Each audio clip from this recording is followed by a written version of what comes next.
Une question de plus, peut-être, parce que c'est une question d'actualité. C'est qu'il vient d'être annoncé hier que Donald Trump impose maintenant des sanctions à la CPI. Et c'est la deuxième fois qu'il le fait.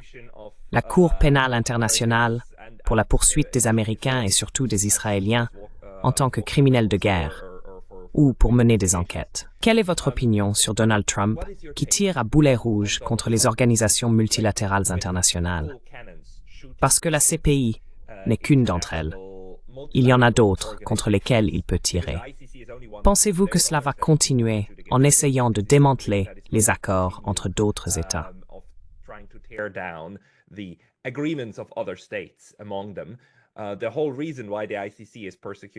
La raison principale pour laquelle la CPI poursuit Israël est que Donald Trump soutient qu'Israël et les États-Unis ne font pas partie du statut de Rome.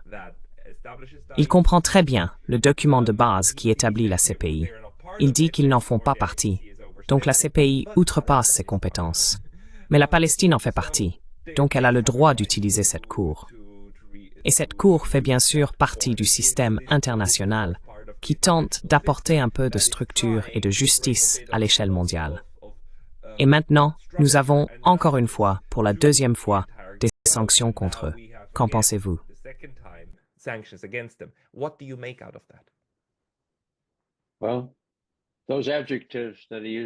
Eh bien, ces adjectifs qu'il a utilisés auparavant, Trump, dérangé, délirant et dangereux, cela montre au monde entier que les États-Unis ont leur propre concept de la loi.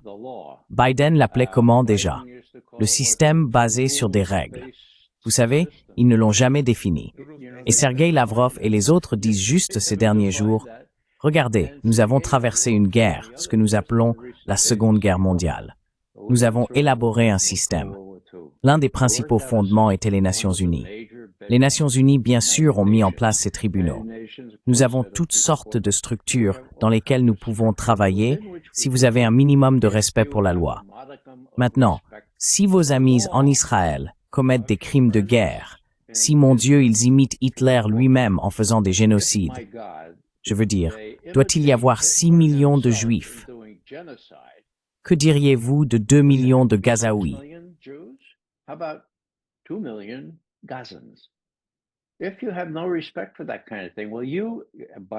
Si vous n'avez aucun respect pour ce genre de choses, eh bien vous êtes par extension un paria.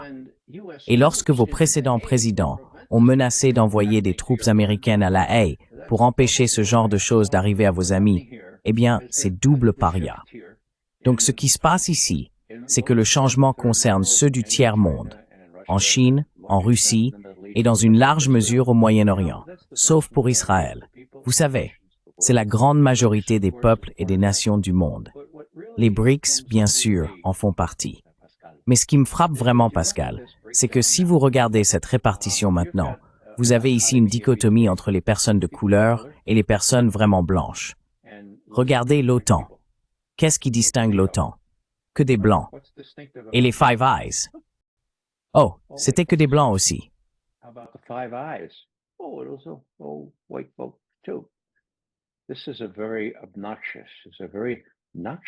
C'est une division très odieuse, je dirais, du monde en deux fronts. Et le racisme joue un rôle majeur dans ce que nous voyons en ce qui concerne la Palestine. Cela ne se produirait pas s'ils nous ressemblaient un peu plus.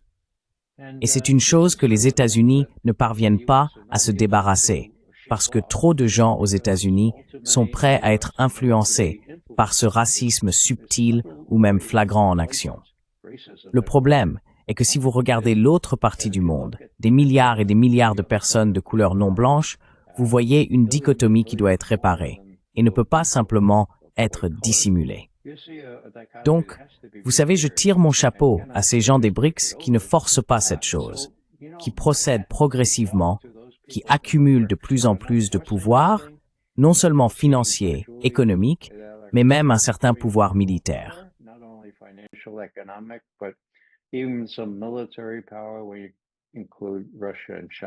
Nous incluons la Russie et la Chine et maintenant l'Iran, d'accord, l'Afrique du Sud. Donc le monde est divisé. Les États-Unis et d'autres nations blanches sont désavantagées. Le problème, c'est qu'ils ne s'en rendent pas encore compte.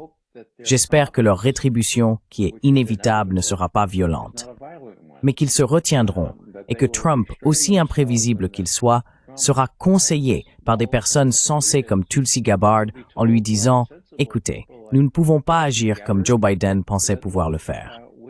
Nous sommes le pays le plus puissant de l'histoire du monde. » Eh bien, nous l'étions.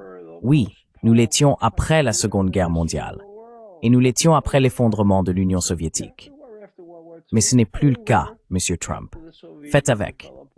J'espère qu'elle y parviendra. Et j'espère qu'elle aura le courage de lui dire. Et s'il ne veut pas écouter, j'espère qu'elle aura le courage de démissionner et de le faire bruyamment.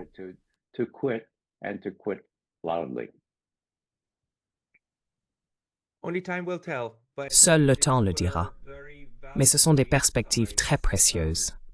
Ray, je tiens à vous remercier beaucoup pour votre temps et nous vous inviterons à nouveau. Vos évaluations sont extrêmement précieuses. Merci beaucoup pour aujourd'hui. Eh bien, merci pour ce que vous faites, Pascal. Je sais que vous avez beaucoup de monde, et dans la mesure où les gens apprennent de nous tous, je pense que c'est l'antidote à la miasme et au lavage de cerveau qui se produisent dans les médias traditionnels. Alors merci de m'avoir invité.